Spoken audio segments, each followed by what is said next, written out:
Well, welcome to the Light Reading Podcast. I'm Jeff Baumgartner, a senior editor at Light Reading. And hi, my name is Marcien Jenckes. I'm the president of Xumo, the joint venture between Charter Communications and Comcast. Well, it's great to see you. It's been a little while since we've had a chance to talk. I don't know if we've talked since you took the reins of Xumo. So glad we got a chance to talk here. And we're in Las Vegas at CES. Yeah, me too. It's been a couple of years, and I think it'd be good to catch up. Yeah. So before, I want to talk some about the announcements that were timed with CES, but just real quick, what's been your focus and priority here at this show? Big part of our focus in general is around device growth and audience growth across endpoints. That's with operators and at retail. Yeah. And so most of my time at this show has been focused on that, partnerships with consumer electronic companies and partnerships with operators. Okay. And both are here in force? Both are here in force, okay. Yes. Good. And let's talk a little bit about some of the announcements you made around the show, because we've been trying to follow what Xumo's been doing, particularly on the smart TV side. And you announced an agreement with Sharp, all right, to make QLED TVs with your operating system, and it's going to come out later this year, yeah. Correct? Yeah. So, it's like a whole family there, with Sharp. But what do you see as kind of the biggest implications of that agreement, and why it's important for you to, as Xumo, to build on TV partnerships? You're working with Element, Hisense, and Pioneer, and I'm not sure if there's anybody else, but yeah. No, that's right. And I think the list will continue to expand. I mean, what we've been doing is trying to build our direct-to-consumer value proposition. We distribute our devices through two mechanisms, through operators, I know we'll talk about that in a second, and then direct-to-consumer through TV manufacturers who are looking for an operating system partner like us to help drive audience and aggregate audience and then monetize that audience. We've been bringing a very partnership-centric model with retailers and OEMs, and have gotten a lot of traction over the course of the last year. Sharp is just the most recent example. We are without Sharp, because that, as you said, is coming out later this year, already in 8,000 stores across the country, across a variety of different manufacturers, and we expect that to continue to grow. And I think it's an important complement to what we're doing with the operators, because increasingly the presence at the glass in a consumer's home is important for how they manage their entertainment value proposition and access the content that they love. And it just shows our flexibility of being able to reach consumers in that manner. All right. And I think I ask this question every time Xumo comes out with an announcement, right? It's like, well, how many devices have you shipped? How many TVs? And I know that has not been announced, but is there like maybe at least maybe an anecdotal level, how that business has performed so far? Has it exceeded expectations on the smart TV side anyway? Yeah, I'd say we've exceeded expectations. It's still early days, and there's obviously players out there that are in the tens of millions. We're not yet there, but we're in the single-digit million. Okay. And that's a good place to start, given where we were a year ago, and again, a lot of the traction that we picked up in the marketplace. Yeah. And what's kind of, do you think, is the biggest challenge for that part of the market? Is it developing the partnerships, or is it getting the word out, who Xumo is, to the consumer? No, there's a lot of consumer acceptance. That's actually gone really well. All of our ratings are above 4 stars. We work with an increasing number of manufacturers across an increasing number of stores. So that's been fantastic. It's just a very competitive sale, in that OEMs have choices in terms of the operating systems that they work with. And so we have to show that ours is better, that we help consumers engage and discover content better than they do through other options that may be out there in the marketplace. And then ultimately the retailer decides what SKU, what combination of the device and operating system ends up on their shelves. And so we need to build relationships with the retailers. That's something that we've been doing. I talked earlier about a little bit of the growth that we've been seeing on that side. And we need to build the relationships with the OEMs. It's a crowded space. It's a very competitive space. There's a lot of transactions and shifts happening in it. But I like the hand that we've been dealt and the way that we're playing it. And as I said, I look forward to a fair amount of extended growth on that front. Yeah, and to get the word out though to consumers, how are you doing that right now? Are you doing campaigns or on the horizon? We do a fair amount of marketing. Okay. As do our operator owners. So there's been a huge amount of traction in kind of brand investment in general through both Charter and Comcast, and work that we've been doing on our own as a joint venture. And then also we do a lot at retail. So as an example, if you walk into a Best Buy store, you see a giant end cap with a Pioneer TV, and that's been very helpful in terms of getting consumer attention and driving growth of our business. And there's a lot of that type of work that we do across all the retailers where we have a presence. Okay. And let's talk. I want to talk a little bit about the business model around smart TVs and monetizing the platform, basically, because the TV market has completely changed from you sell a TV and you're done until the next cycle, but now a platform gives this ongoing revenue stream, right? You got fast channels, you've got a lot of applications that are onboarded to the platform. So I'm sure there's multiple streams, but how is that part of the business structured? That's going really well. We're outperforming on that front, and I can point to kind of two things on that front. So yes, you're right. In general, smart TV platforms make money from advertising, principally around fast channels, and also inventory shares that we secure as part of our carriage deals for the apps. Also from subscription and transactions. People buy movies, people buy TV shows, things along those lines, and we participate in those economics. And then from having a place where content can pay for itself to get merchandised. So there's something we call audience development, when folks will pay for a button or pay for promotion for a show that they're about to launch. So all those things contribute to the monetization and drive revenue per active user. And obviously we're trying to grow as many active users as possible. And we do that through the sale and distribution of our own devices. But also at Xumo, we're special in that we also have a presence on third-party devices.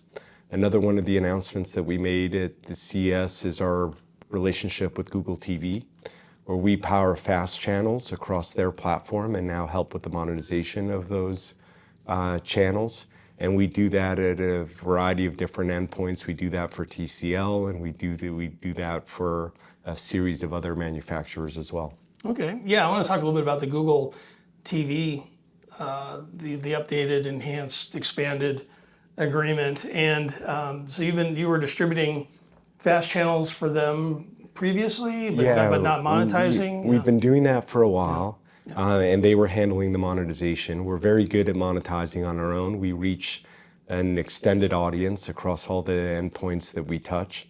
And so we've now entered into a partnership with them where we're doing the monetization around those channels, as we do on kind of other endpoints, and just grow our overall audience reach.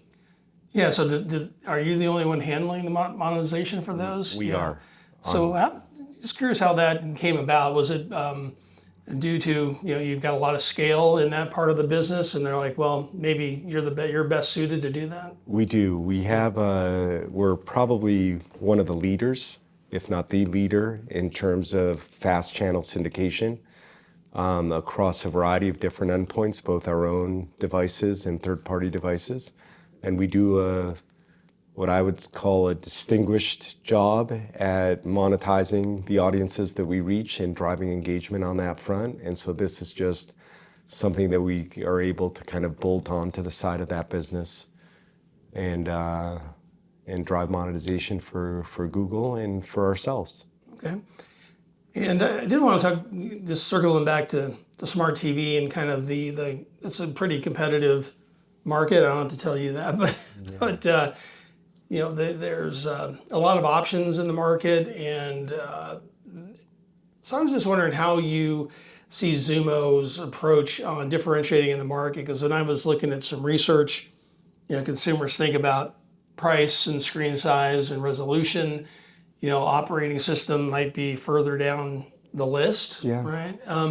So kind of given that backdrop, yeah, where do you think you can, what your best angle, into the market to differentiate? Sure, I think you're right. The things that matter the most are the size of the TV, the price of the TV, but increasingly your ability to find something that you want to watch and connect with the content that you love as quickly as possible. That matters a lot. And I would say that's one of the things that differentiates us, in that we are not app first, but content first. We focus a lot on the discovery, making it as easy as possible for somebody to find the content that they're trying to enjoy. So whereas somebody else's experience might be pull out your phone, figure out where the show is that you want to watch, and then go into that app, we try to simplify that experience for the consumer and bring it all to their fingertips, whether it's through a voice remote or through simple search. We put you into the content and the season and the show that you're looking for as easily as possible, and showcase all the places that you can consume it. Good. And as far as like the apps that are on the platform, you don't have a store per se, right? No, everything is preloaded. Yeah. Yeah, so there's no real need for a store. It's just the web. Everything is there. Okay. And so we showcase our whole catalog. You don't need to download anything. You just grab what you want to watch and go ahead and watch it. Okay. And the operating system, I mean, you've got it's unified right across smart TVs, the Xumo Stream Box, internationally. Does the Sky use the same platform now? Yeah, it's all EntertainmentOS. It's all built on the operating system that Comcast historically has been investing on for the last 10 plus years. Xumo is just the way that it comes to life in North America, both in the retail space and through our operator partnerships. Okay. And Sky, we know that with Sky Glass, been very focused on the European parts of the European market. As you look at Xumo in the smart TV arena, are you looking beyond the U.S.? Do you have some international interest at this point, or are you going to be zeroed in on? We're focused on North America. Okay. So I think that's the best way to answer that question. That's, of course, largely in the U.S. where the bulk of our presence is today. Right. But we should be looking forward to some announcements around Canada and Mexico as well. Oh, wow. Okay. And, Sky Glass, just staying with that example, I thought what was interesting about some of their strategic focus was kind of an operator supplied TV, and it was like a smartphone, you can upgrade it. And it's like, that's a really interesting idea for a TV. And we've heard the concept of like an operator distributed TV discussed a lot over the last few years. Is that something that is of interest or anything you're looking into? Because you do have a lot of operator partners. Yeah, it's of deep interest. And I think there's a lot of things to solve for. Operationally, how do you execute on a model like that? How do you scale it? How do you manage inventory? How do you manage shipping for consumers? So these are all things that we're working on. I think over time, as you say, the same experience that we merchandise on a TV set is available on a box. And in some cases, the easier distribution path is to distribute a box to a consumer and have them plug it into the back of their TV. But over time, you've got to believe that the experience is going to migrate to the glass. And so solving for the operator distributed TV model is a big part of our focus. And we think something that we're very optimistic about and something that can really drive volume and market share over time. Yeah, do you have any particular time frame in mind for that, or are you still kind of working through the economics and everything? Yeah, we're working through it. We've run a trial or two, and we'll continue to do that. My sense is it's over the course of the next couple of years. Okay. All right, and I wanted to continue to talk about the operators. You've had some success outside the JV, Comcast and Charter, working with Mediacom, Cox. GCI is a very recent one, which is, I think, an interesting example since they're getting out of pay, they're shutting down their own pay TV service. But as more of these operators configure their video strategies, their pay TV strategies, what kind of opportunity do you see to expand that part of the market? Are a lot of decisions being made right now? Yeah, I think a lot of traditional cable companies are focused on selling broadband. And oftentimes the best way to sell broadband is to sell content that leverages those broadband pipes. And so what Xumo does is it provides them a vehicle to make that value proposition to consumers as real as possible. We know that when you sell content with broadband pipe, you increase consideration around connectivity, you increase tier dispersion, you increase close rates, and ultimately usage and retention. And so I think what you're going to find is an evolution of how cable companies think about distributing content. You see it in what Charter's been doing, bundling apps together with their traditional video services. And you see it in what Comcast has been doing, bundling different types of apps in an offer tied to a broadband solution. There's no better vehicle to bring those content relationships to life than the Xumo platform. And so we think there'll be continued momentum on that front, and it'll drive the broadband business and also create a different value proposition from a content and an advertising perspective for the cable companies. I see. And what kind of like revenue opportunity do they have then as an operator? Do you do like a revenue share with your operator partners, whether it's on the advertising or the apps, if a customer's coming through their door? Yeah, I mean, every relationship is different, but in large part, what our value proposition does is it helps drive their broadband business or their video business. And then they participate in the platform economics, just in the way that you described, some of the stuff that we covered earlier. Okay. All right. And then last thing I wanted to ask you about, we talked a little bit about the Google TV announcement and some of the changes there. I think when I started covering Xumo many years ago, obviously before the joint venture and everything, there was all that focus on fast channels. And what do you think is the limit on the number of channels that can be out there? It seems like there really isn't one, and when you look at these sheer numbers, but there's I see hundreds of them. I mean, more than 1,000 in some cases. Yeah. So, when everyone's trying to grab viewership and everything. So, strategically, how do you think about that in terms of just the sheer tonnage or the types of channels? Does viewership and engagement kind of drive those decisions on what you do? Yeah, there's a cost associated with standing one up. And so you want to make sure that ultimately you can drive enough viewership to it. I think there's a huge amount of growth in the category, and that's why you see a lot of folks getting into it and the number of channels expanding significantly. But the one thing that's interesting is a lot of times it's a forum that you can use to experiment. So we see some channels get spun up and they get spun back down. We see others that are up and successful and evolve into other things. And what's great about it is it's a very malleable, it's a very kind of flexible way to bring content to the marketplace in a way that's clearly appreciated by consumers and has them increasing in terms of overall consumption faster than any other category in streaming. Okay. And the other last thing, I said that was the last thing.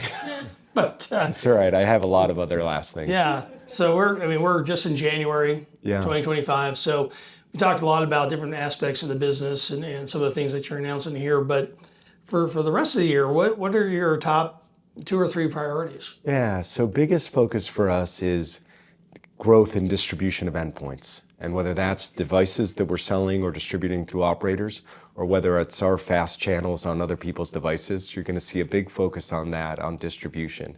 After that, there's a focus on engagement, how much time are consumers spending in our interface and interacting with our content. And then finally, monetization. There's a big amount of investment that we made on monetization of the platform that's, among other things, yielding successes like the deal that we recently struck with Google TV. Okay. Well, good. Well, I'm glad we got a chance to catch up here at CES. Again, I'll be keeping an eye on things as they progress in 2025. But thank you again for your time. My pleasure. Thanks so much for having me. Sure thing. All right. Awesome.